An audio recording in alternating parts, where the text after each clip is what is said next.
So, welcome to Bridging Worlds Animal Communication, Energy, and Healing Conference. I'm Dr. Jeff Brognet, and with me is Hana Makinen, and she's a professional animal communicator and end-of-life grief specialist. She has a background in psychology, grief training, trauma biology, and attachment, and she offers compassionate support to people that are navigating their pets' illnesses, the diagnosis, aging, and end-of-life journeys. Hana trained with Carol Gurney at the Gurney Institute of Animal Communication. And if that name sounds familiar, I'm also interviewing Carol Gurney as well at this conference. And she also studied with David Kessler in his Grief Educator program. And interestingly, Hana presented a race-approved webinar. Now, a lot of you may not know what that means, but what that is that, and the way I term it is, the scientific community that overlords education for veterinarians said, this is valid education. That's huge. And so the point is, this is moving into mainstream veterinary medicine, which is fantastic. So the point is, she's looking at the deeper human-animal bond during the end-of-life journey. So welcome, Hana. Thank you. Thank you for having me. It's great to. Yeah, no, it's great, and I love what you're doing out there because you're changing the whole footprint of animal communication in the veterinary world, and it's maybe just the start, but it's the beginnings of it. It's the great start. I believe I was the first animal communicator to have that webinar approved, and I got to speak with 113 vets from across the U.S. and North America, and some in the rest of the world came to watch that. So it's an honor. Yeah, no, that is big. Very big. So anyway, the main thing is the topic we're talking about today is end of life, animal communication, things like that. What got you into this stuff? What was your journey? My journey is I've had a lot of traumatic pet deaths growing up. And, growing up in the 70s, and society still today is quite grief phobic, and I would say emotionally almost illiterate, and really struggle with communication. And coming from a Finnish background, communication is not really the forte in open, honest discussions, especially growing up back then. And I just really found I was really alone in all of that, and it was hard, and I just learned that you just stuff your emotions and you carry on, and that's still very evident and present today. And I find what I start discovering is, as I had more death come into my life through family members or friends or other animals, past deaths of animals were starting to come up as well. So I'm grieving my current experience with more on top of it. And I'm like, there's got to be a way to move through this. And I learned in my early 30s, it was my aunt when my grandmother was dying, that there was a different way to do death. Because up until then, you just stuffed and hid it. And my aunt had several experiences, and then when it came time for my grandmother, she literally walked beside me and guided me and navigated me, that I had the courage and the strength to do this and go, oh, it doesn't have to be frightening. And that was just a real pivotal part in my entire life, that I realized when a person doesn't feel that they're alone, you actually have a strength and power to get through some of life's most difficult challenges. So this is really what's brought me. It was my own personal healing journey has brought me, like, I don't want anyone to go through this alone. And pet grief in general, it's a disenfranchised grief that we don't really talk about, and most of society doesn't actually acknowledge or know how to acknowledge. We don't know how to acknowledge grief. You think it lasts for a week and then you get on with life, and it doesn't happen that way. And then pet grief, there's so many people, pet parents, however you want to, call themselves, is suffering alone. And no one's Very understanding. much. And so this is why I do what I do, because we shouldn't be able to suffer alone, because this is actually one of our most special relationships. Like, how lucky are we to have a species that wants to live with us? But also, it's the only relationship in our entire lives that we receive unconditional love. And Yeah. that's what makes it so hard when we're losing them. Yeah. Yeah, I saw that a lot with in practice, and the big the dichotomy quite often was between, I call it, the woman and the man that were the Yeah. owners of the pet, Yeah. and generally the men were. I was born in England, so I know exactly what you mean by your Finnish background, and that is yes. Oh, someone died. Get over it. Let's go back to work. And we've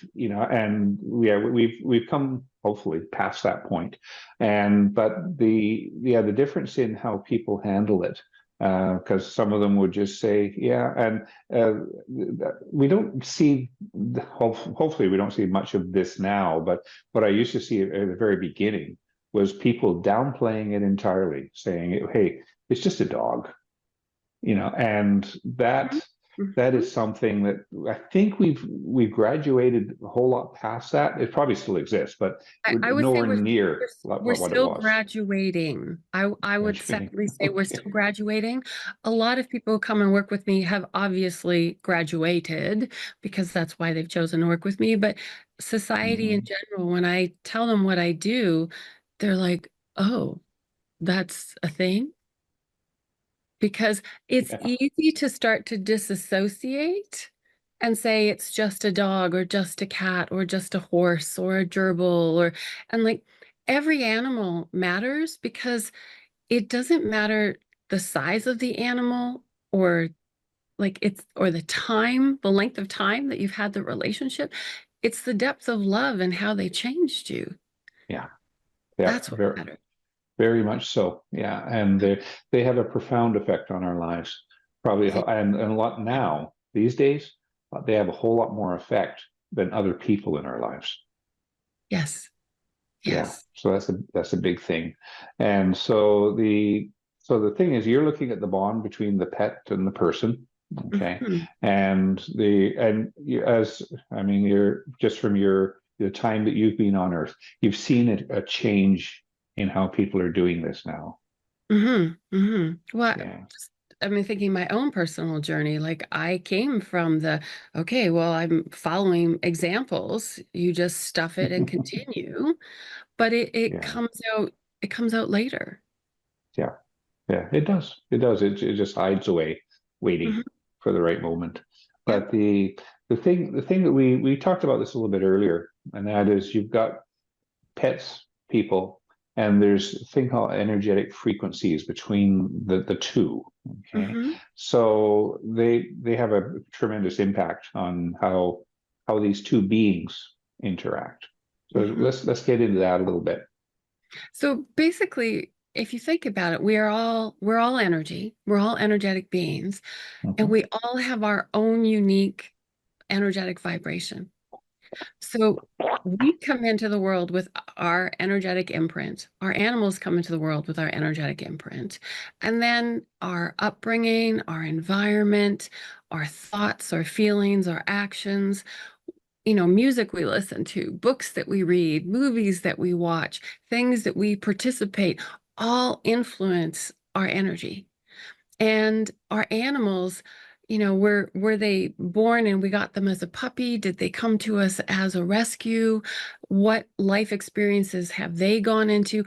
All of these influence the energy. And then when you put the two together, or a family together with the animal, we have all these different energies trying to work and find a symbiotic way to actually work and be together.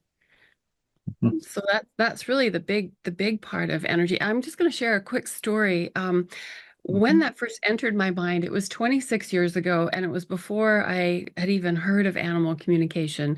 And it was actually a vet. It was actually Dr. Vakaroth who mentioned animal communication to me 26 years ago. And I looked at her like, are you sure about this? And now I do this professionally.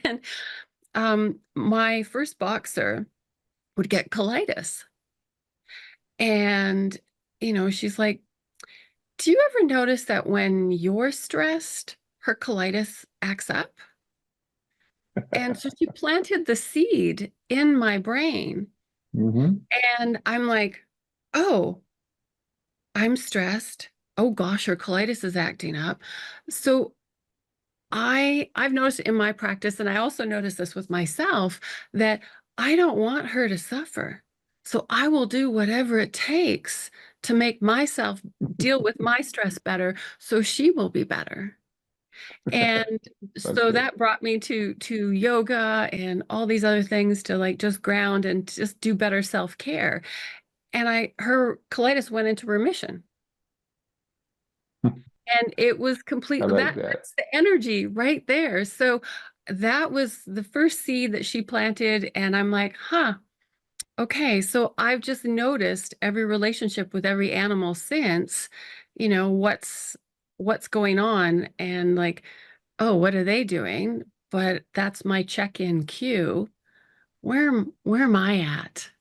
Yeah. Is this actually mine? I love that.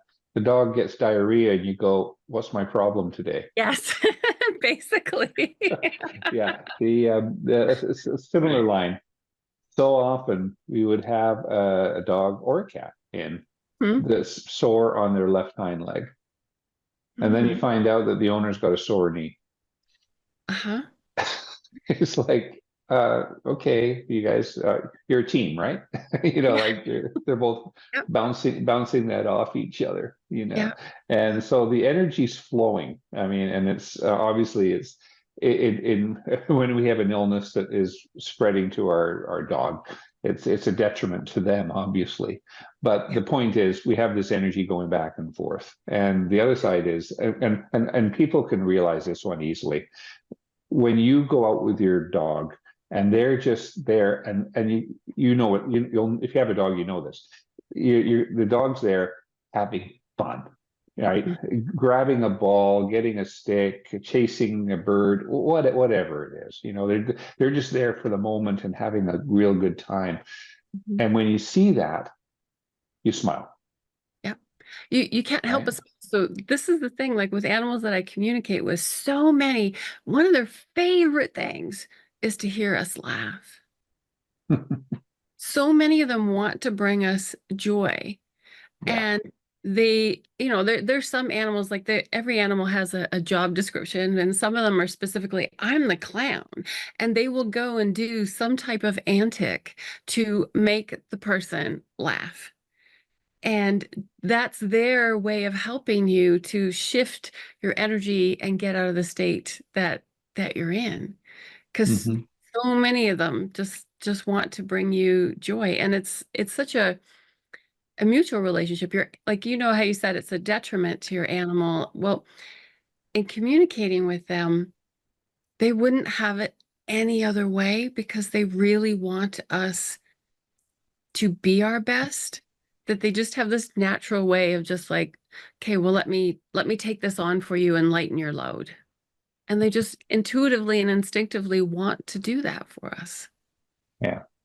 Yeah. And it's like when Shay decides to do the zoomies, and he's just going around I call it the cottage. He's just running around like crazy, you know, gone. And then you wait, gone again, and it's just, and you smile, I Hmm. mean, you've got to, because he is having a ball, Yep. right? Yep. So that's how like I say, we're gathering their energy at that point, for our betterment and feeling better. And they're But gathering ours.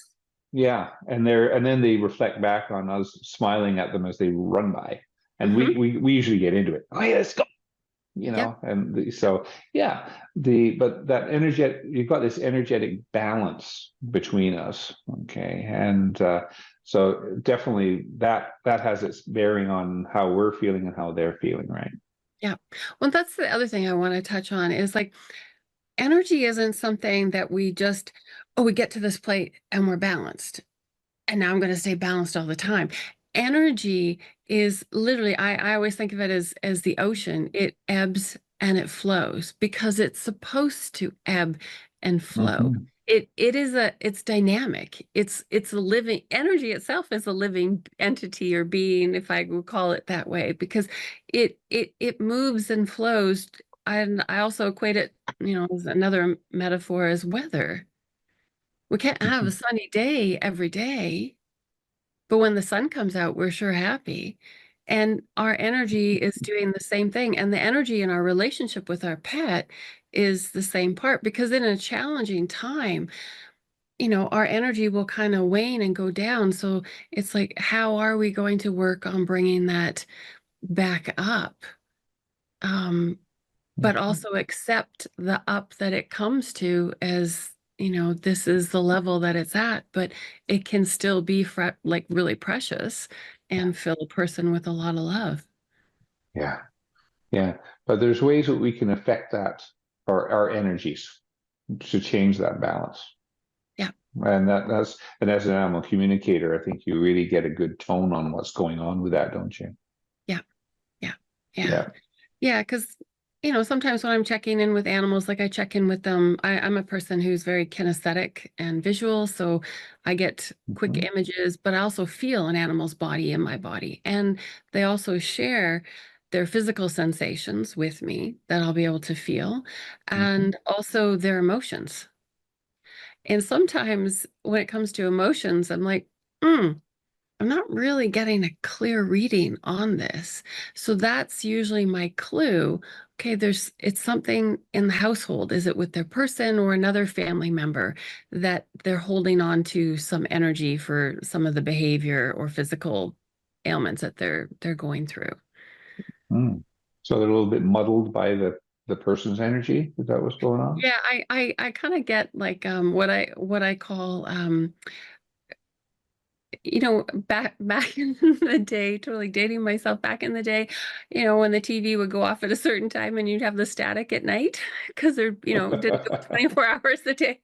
So it's kind of like that static is the image that I receive. So that's how I know. It's like, okay, they're letting me know that there's something going on, but it's actually not theirs.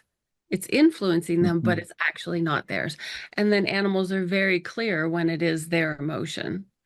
Yeah, yeah, yeah. And that's the thing. They don't lie. They tell us what's going on. Yeah, yeah, Yeah, and they don't try and hide it, or they may hide it from me, but not they can't hide it from you. yeah, yes, yes. No, they cannot. They cannot. Okay, so the key with that is how can we open up that communication? How can we get into the animals and appreciate what's going on there? Because that's the beginnings of communication, isn't it? Well, it is the beginning of communication, but also I want to touch back on one of the main blocks to energy flow Mhm. is our inability to actually be with and express our emotions. That actually blocks the flow of energy and changes it. So that's why our animals will go and take it on. So we often think we can hide it from them because we're a species. We're such a unique species. From our head up, we can just live in our head and forget that this exists. And the animals are like they literally show me a sign like they're just completely confused. The person is doing actions of one thing that I'm fine, but the animal communicates and connects to your heart. And that's where they're like, Mhm. but I feel your heart. Your heart is scared. Your heart is sad. Your heart is filled with worry. So they're just like, I don't know what to do with what you're doing. So I just want to share with people that our biggest block is not being honest with our pets because they feel your heart. Mhm. We just confuse them with our head. So we're not hiding. So we have to just let that go. And honestly, who better can we share our emotions with openly, with non-judgment, and be completely unconditionally accepted than our animals? And that is what opens the energy to actually start flowing again. And when you can share your emotion, you're actually then releasing your pet from having to carry it. Hmm. Okay. Yeah, there's so that's the key. We have to be able to express our emotions validly and showing what's going on. So something that flashed right when you said that was the way that dogs, especially dogs, can evaluate a person far better than we can.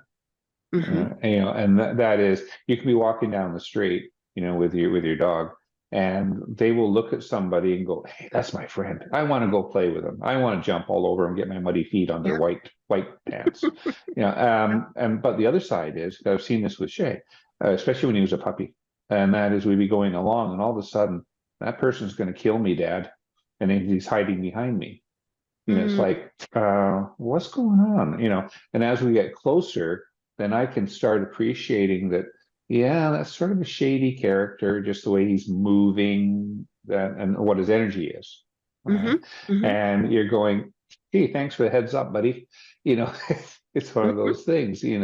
And that really sort of tells you how well the animals can perceive the people. Like you say, they will look at somebody and they're not looking at because a lot of times we get the thing, he doesn't like people with hats or something like that, Yeah. right? And it's not the hat, it's his heart. It's what that person has deep inside. He just happens to wear a hat because people like that tend to wear hats, but Well, because they're that's often it. they're trying to hide, but Hmm. also the hat also hides the eyes, and the eyes are, the windows to the soul as well. So Yeah. reading someone else's eyes and feeling someone's heart, and if someone is angry and walking past you, your animals do feel that, and they're like, "Well, I'm going to step and shy away," or, "Oh, here's an open, happy person," and they come forward and want to meet them, like. Hmm. And they are a great barometer. So I'm not no, sure if you're familiar with heart math, but they talk about Yeah. Yeah. the distance for animals, and a dog can sense energy like the size of a household, and a cat senses the distance of not only the inside of the household but also the outside, and a horse is the equivalent of a football stadium for what they can Yeah. sense. Yeah. And this like this is their beacon, and this is their monitor that they're putting out there to assess what's going on. So it's impossible for them to not feel us, the household, every family member. Hmm. Yeah. Yeah, and you're right, because we have three people in my house, and Shay reacts to each one of us differently. Hmm. Okay, and reacts differently on how they are different today, right? Yeah. So it goes that way. So, like you say, open communication. One thing is, I call it showing our emotions, Hmm. and that is, if we're angry, if we're sad, show it, and let the dog understand that that's where I am, versus being finished and hiding that behind your barriers. Hmm. Um, what else can we do to get into, I'll call it, sending the right messages to them and getting the communication going? It's actually talking to them, because as soon as we can acknowledge, oh, hey, like, so basically, I teach a lot of my clients to start looking at your animal as a barometer. Like, oh, all of a sudden there's a behavior change. Just stop for a moment and go, huh, they're really acting out right now. Use that as the check-in of, like, Mhm. how am I actually feeling right now?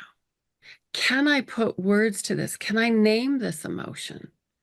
And if I can name this emotion, the power is in, it's not always in the showing, because they actually kind of need a description. So it's actually talking to your animal and going like, oh my goodness, right now I am really angry, or I'm really sad, or I'm really scared. And as soon as you can name it and actually say it to them out loud and just go, this is mine, you have just taken accountability. And then Mhm. what I actually teach a lot of clients to do is give your animal permission to be themselves. So actually tell them, this is my emotion right now, and I'm feeling this because of, and then explain to them the reason why. And then say, this is mine. I want you to let it flow around you or through you. Thanks for bringing this to my attention. I've got this now. When in that moment, just that simple language, you have just Mhm. freed your animal to be themselves. So that doesn't add more stress to you.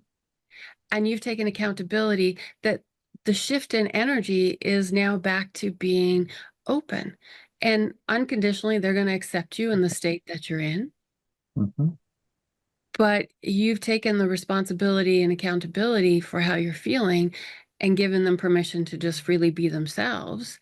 You also lighten and shift the energy in yourself.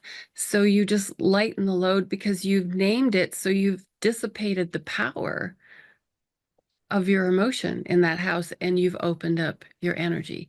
It really is as easy as that. Yeah. So owning your emotion and Yeah. then expressing it, and that way the dog goes, okay, now I know why you're feeling that way or how Yep. you're feeling, Yeah. and then they can have a good bonding at that point, and you can figure it out. And Yeah. then the animal also has permission to respond how they need to because they're their own separate sentient being. So some animals will choose like, oh, I'm gonna lean in and come and cuddle you. And some animals are like, um, you go deal with your stuff. I'm gonna go to another room. And that's we take it that as Yeah. rejection.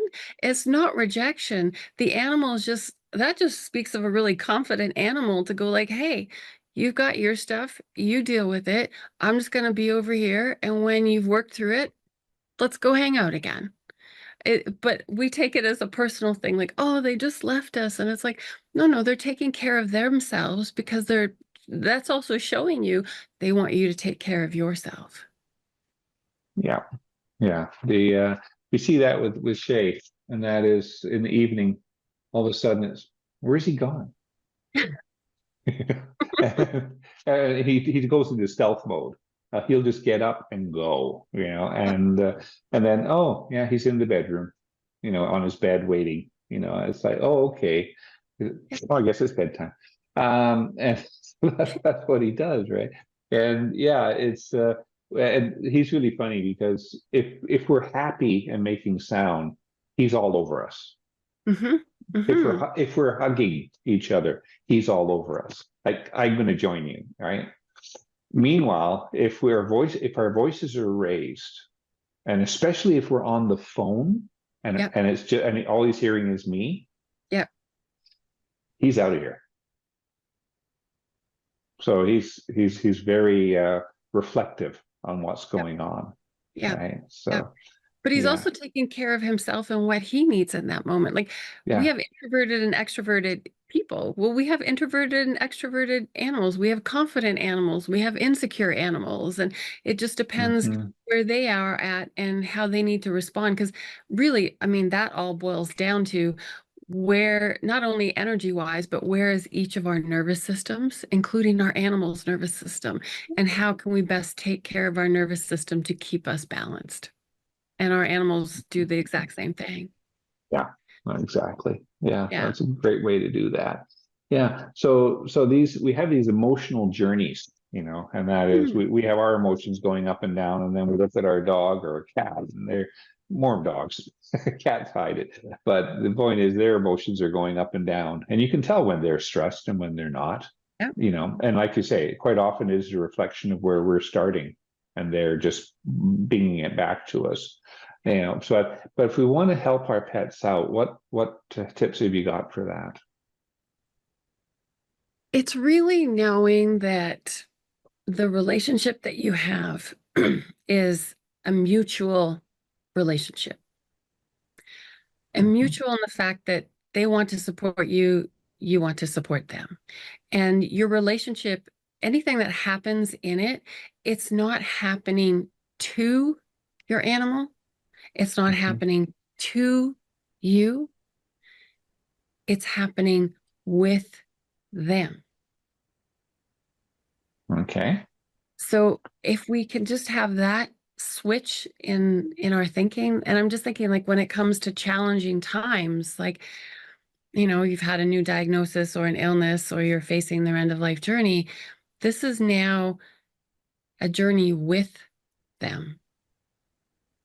And it's like, how is Mhm. this influencing both of you? And how are you going to walk through this? And it's finding your center and your balance. And just the biggest part is always knowing your animal will always support you right till the very end and continue to support you. So many of us like, oh, I don't want them to worry about this. I don't want them to do this. I don't want them to do that. But I want to just really have that shift and go, they're going to, because that'd be the same as them asking, I don't want you to worry about me, telling us they don't want us to worry about them. They don't want us to be afraid. They don't want us to do this. Mhm. And when we do that, we're actually denying their feelings and their role in our relationship because they wouldn't ask that of us. So we can't ask that of them. We just need to know that okay, they're carrying part of the relationship, we're carrying the other part, and together we're going to go through this part of this journey, as hard as it is, as challenging as it is, but we're doing it together. You're not alone. You are literally companioning each other. And if there can be Mhm. that, I think that's the perspective shift in knowing that. And one thing I want to say is like so many people will say, oh, I feel guilty that my animal's taking on my stuff. Animals don't feel guilty that they're carrying it. So when we guilt ourselves, we're actually it's like we've just put on weight on our shoulders and we're blaming ourselves. Yeah. And again, that puts a block in the energy flow. So if we Yeah. can just accept that they love us. And this is the hardest part. They love you to the earth's end and back, and they will do everything and anything for you. And it's because they want to. So don't Yeah. not allow them to do that because we're doing that in return to the best of our ability for them. So allow them to give that to us. So it is really a give and take, a send and receive. Like, can we receive their love in? And it's amazing when I talk to so many people and actually share, like animals will share with me their level of love with their person. Mhm. And so often I am moved to tears. And then the animal will give me either a physical sensation that I try to describe or a visual description that I'm describing to the person. And the visual of like what that level of love actually is. That person is in tears because most of us don't have that self-love for ourselves the way they love Yeah. us. And Exactly. that's the purpose with the animals in our life is they just want us to love ourselves the way they love us.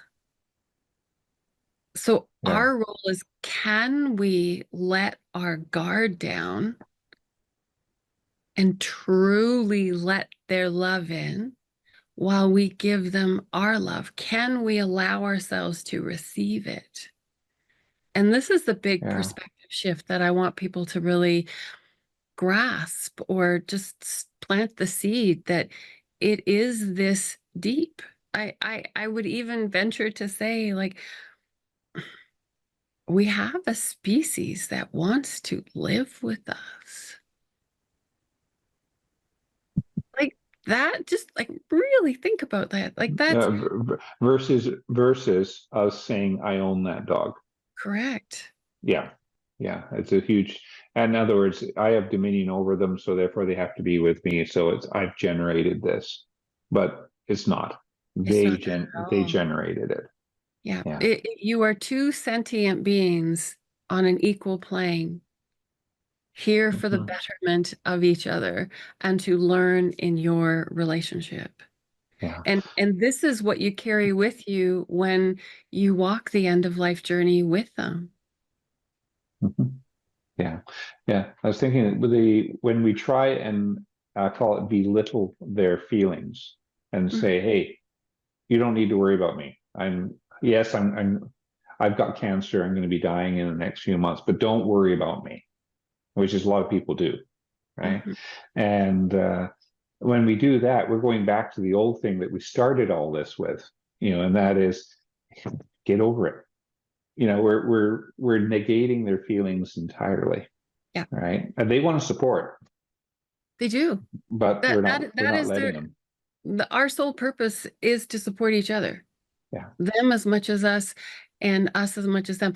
But one thing I really want to comment on what you just shared, and this is critical for people to really understand, is you actually said in there, like, I don't want you to worry about me. Well, here's how it works in animal communication. They don't understand the negative. They don't understand the don't. So they hear worry about me. They don't hear the word don't. They don't understand the word Oh, don't. okay. So we actually need to say, rather than say, don't worry about me, going, you don't say what you don't want. You say what it is you need. So in that moment, you're like, I have cancer. I'm really scared. I really need some love and support right now. Are Mhm. you able to give it? Because they are still their own sentient being. And we can't Yeah. assume they're going to give it in how they feel their best way to do it. Some of them, some animals in the, like, because I have worked with people who are dying as well and try to communicate with their animals what's happening. Um, their animal, some of them have become super cuddly, and others have just like, I'm going to be the clown. So they actually don't become cuddly. They just become the one who does all the funny antics and tries to steal things. And some literally start doing things like making messes, like to get their person to find purpose again, and like Yeah. come out of laying in bed all the time, and like they have different roles and jobs of what it is that their person needs, and those are the roles that they're going to take on. We may have expectations of what we want, but we have to accept what it is that they will give. Yeah.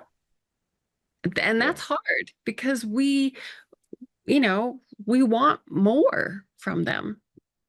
Yeah. But we hide it Hmm. and confuse them. Hmm. Hmm. Okay. Hmm. Good. Okay. We have this really sort of neat stuff here. Very deep stuff as well. Yes. Yeah. Yes. Any sort of final thought on that, Hannah? Um, I'm just thinking when it comes to all these challenging times in your life or in your relationship with your pet, let them know you're scared. Let them know you're worried. Also, let them know why you're scared. I'm scared because I don't know how I'm going to live without you. Like, that's honest. That's true. And sharing Yeah. your messages and feelings on that level, like, gosh, there's a lot of tears. Some people can't verbally say that. So I actually suggest to them to write it out, and just even reading it back in their head, aloud, silently in their head, or actually physically aloud. Their animal is going to hear and feel that and sense that. And Yeah. I guess the biggest thing is, no matter how hard situations are, when you can be honest with yourself and honest with them, you keep the energy flowing, and the relationship Okay. stays open, that you actually give space for even more love to come into that relationship, that when the time does come for your animal to transition, that love that you've had in all these precious moments, which will be so raw and so honest and so vulnerable, will fill you up, that when they're not here, it's that love and the love of your relationship, which is an energy, which is eternal, it cannot die, will help hold you in the moment when they're physically no longer with you. It doesn't take Yeah. away the pain. Like, grief is nothing to be fixed. Grief doesn't mean you're broken. Grief just means you've lost a relationship and a loved one, and it hurts, but the love is what holds you together. And I always talk about pure love and pure grief, and they Mhm. coexist simultaneously. It's when we have the weight of grief, sorry, not grief, guilt, doubt, worry, where I should have done this, I should have done that. When we have that weight on, that actually takes us and pushes us a little more into our grief, but it removes the love. So if we can find self-compassion, and this is where I work with a lot of people in like sharing their Mhm. animals' messages to Yeah. help them get to a place of understanding everything they did, their animal. This is, I guess, the biggest message. Your animal always knows everything that you are doing is in the best and from a place of love. And you Yeah. can't know what you don't know. And in that moment, you are always doing your best in that present moment, because that's what you know. Hindsight is 2020, Yeah. but in that moment, your animal always knows you are doing your best. Great point. Really good point. Yeah. When we're making end of life decisions, Yes. it's based on what I know in this at this snapshot, not Yes. what I'm going to know in 2 days, and Yes. or I get another bit of information or whatever. It's based on what I know, and like you're right. Nobody makes decisions that are malicious or in bad taste. They make decisions from their heart, and the thing point is, like you say, we're doing it based on what we know at that time, Yeah. Yeah. and it's and you can and let's make it just something totally cold. Should I invest in that stock? You do it based on what you know at that moment. Yeah. Tomorrow, then you find out that the stock tanked. Yeah. Gee, in hindsight, I shouldn't have done that. So, Right. like I say, this is a real raw example, right? And then you kind of going, "Oh, I was so stupid when I did that." No, you weren't. But here's the other thing. You didn't do it. A lot of people don't actually know this. And I just had a client recently who lost her cat, and she's like, "Oh, the guilt. The guilt is just such a weight." And I could just see it on her. And Mm-hmm. gosh, it was with that it's like, I explained to her that when we have guilt or we're second guessing everything, it's actually our mind protecting us. Our mind is going into the thinking place because it's protecting our heart from the excruciating pain from their loss. And it's actually needed in this moment because the pain is so great. Some people go like, "I'm numb." And then, people like, denial is a normal part, but it's not like you're denying the death. These are just normal physiological responses that every person and body is going to go through. That when you're in that, can you be gentle with yourself and go, "My pain's got to be really bad if I'm asking a lot of these questions or if I'm carrying this guilt. And it's okay that my mind is taking over right now, because my mind is actually Mm-hmm. protecting me from the pain in my heart." And that Yeah. gives people a place to have some self-compassion, because this is really what it comes down to, is that can we find self-compassion? Can we be unconditional with ourselves? Can we accept this? When the pain is so great, our mind is going to find every possible way to protect us. That is a very good way to look at that, Hana. Yeah. Thanks. Like you say, it's self-preservation. Hmm. Yeah. And I guess the biggest thing is that's normal. It's okay. It's okay. There's no wrong way to walk this journey. There is no wrong way. There's no wrong way to be in your grief. There is only the way that has happened in your relationship. Doesn't mean it's easy. Doesn't mean it's not messy. Doesn't mean it's not painful. But it's just the way Yeah. that it happened. Okay. But what you've brought up is the fact that we can have better relationships with our pets Hmm. by us expressing how we're feeling, what Hmm. we're doing. It's not Hmm. just going and playing ball. No. It's more of, hey, this is me, Mhm. Fluffy, and I want to tell you about me today. Yep. Yep. Literally. And here's Yeah. the funny thing. They already know about us. They're actually helping us know ourselves That's better. right. Yeah, they've already got all that information. Yeah, Yes. and all we're doing is validating it as in, oh yeah, now they know it. No, they don't. They already knew it last week, but they Yeah. didn't tell you. But in that moment, because I've been doing this for years with my animals, the shift in the energy is just this new lightness that comes in. And you actually start to understand what animal communication is, because this is everything I've shared today is just animal communication. Everyone can do this, and it can start like this, but just start watching. For example, Mhm. how does Shay start responding when you start talking to him like that? And watch his energy, and you're just gonna just like you will be amazed in Mhm. this energetic shift in your relationship, and it's so subtle but very profound. I can already tell you, he gets connected. Hmm. Yeah, Hmm. it's just like, oh, and it's like, oh, dad's talking to me. Yeah. Boom, right? Yep. It's Yeah. yeah, he it's like, oh, I better pay attention, and yeah, and it's like, and you see that so much more when I'm walking him, and Hmm. that is, we can be totally, I mean, there's days where we can have a walk and we don't really have a relationship Hmm. because I'm deep in my thoughts and he's just busy sniffing the territory doing his thing.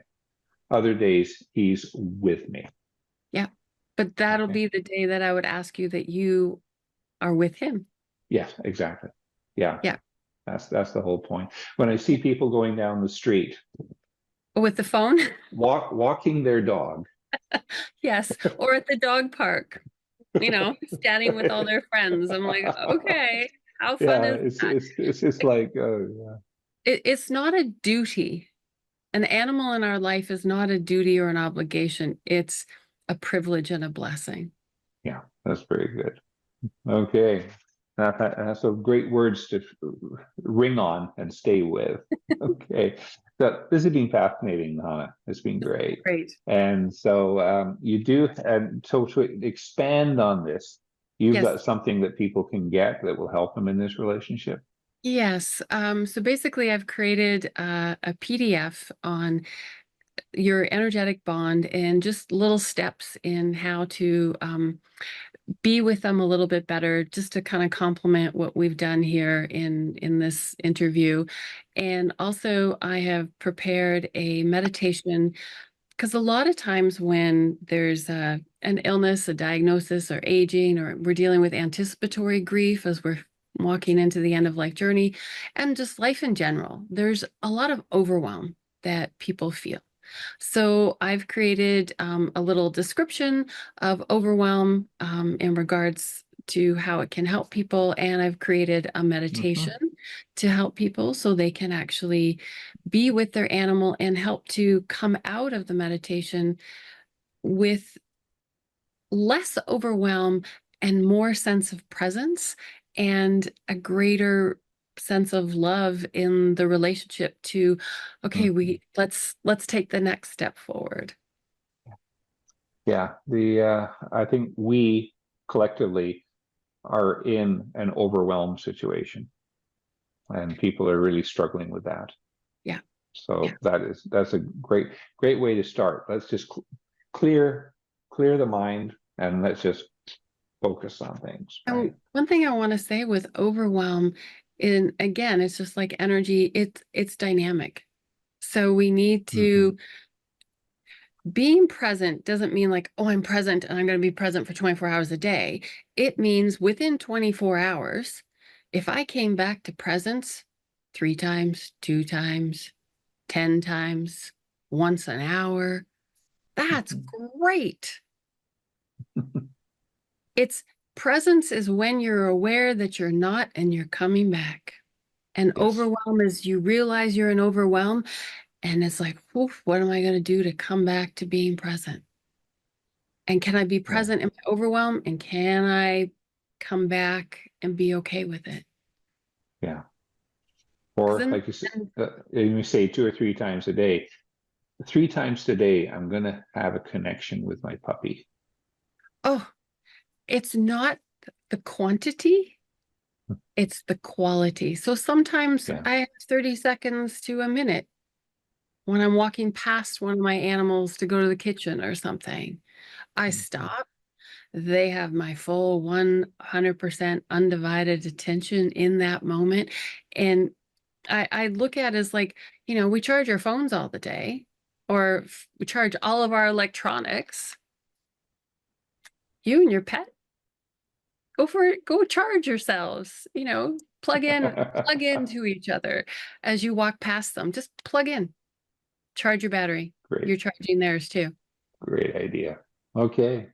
Well, thank you very much, Hana. This has been very revealing. But also, I think people are probably able to get some really direct stuff from this, and that is, hey, relax, step back, and let the energy flow. Let's get this thing going, and have a much better relationship with our kids. And that I think that's a good way to start. So thank you for bringing all this on board. You're welcome. Thanks for coming. You're welcome. So for all of you that are interested in this, make sure you get Hana's gift. It will help you on your journey, and you'll be able to sort of open up maybe a little bit of a door for you. That's why I do all these webinars for. I'm opening doors. I'm trying to get people to take on and learn more. Okay, so try and do that, and I'll catch you in the next webinar.